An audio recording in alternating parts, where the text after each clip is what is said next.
इश्क के जनों की आने वाली एपिसोड में क्या होगा राहिम का अगला कदम और क्या करने वाला है राहिम अब इमन शेरोज और आफिया के साथ। आने वाली एपिसोड में आप लोग देखोगे कि जैसे ही रहा होकर राहिम घर वापिस आएगा, सबसे पहली मुलाकात वो अपने बाप के साथ करेगा और तब अपने बाप के सामने वो सिर्फ बड़ी निगाहों से देखेगा और दूसरी तरफ उसका भाई शेरोज खड़ा होगा। वो कहीं जाने ही लगेगा तो तब राहिम उसको ये बोलेगा कि कहाँ जा रहे हो? अभी तो मैं जेल से रहा होकर आया हूँ। मैं जेल गया, लोगों ने देखा, मेरी बदनामी हुई, लोगों ने देखा, मुझ पर इल्ज़ामात लगे, लोगों ने देखा, चलो अब मिलकर एक प्रेस कॉन्फ्रेंस करते हैं और सबको सारी सच्चाई बता देते हैं कि सब कुछ किसने किया है। वहाँ पर जो आफिया है वो घबरा जाती है कि अब राहिम जेल से रहा होकर वापिस आ चुका है, तो अब राहिम के इख्तियार में सब कुछ है और राहिम कुछ भी कर सकता है। वहाँ पर वो अपने कंट्रोल में सब कुछ लेने के लिए एमन को कॉल करेगी और एमन को यही बोलेगी कि तुमने अपनी बात से अब पलटना नहीं है, बल्कि तुम्हारे साथ ये राहिम ने किया है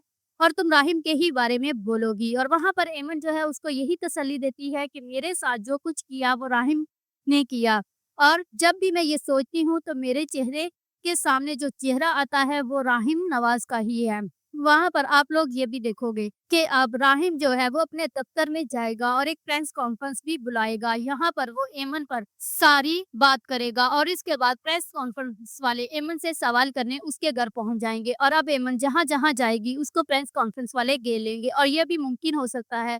कि राहिम पर जो झूठा इल्जाम लगा है इसके बदले में अब एमन को भी जेल हो जाए। आने वाली एपिसोड में आप लोग देखोगे कि राहिम फारूक से मिलेगा और तब उसको यही बोलेगा कि अब मैं सारे सबूत इकट्ठे करूंगा और सारी दुनिया को असल चेहरा दिखाऊंगा कि किसने मेरे साथ क्या-क्या किया है। मैं पूरी दुनिया को आग लगा दूंगा और सब कुछ तबाह बर्बाद कर दूंगा और फिर मुझे समझ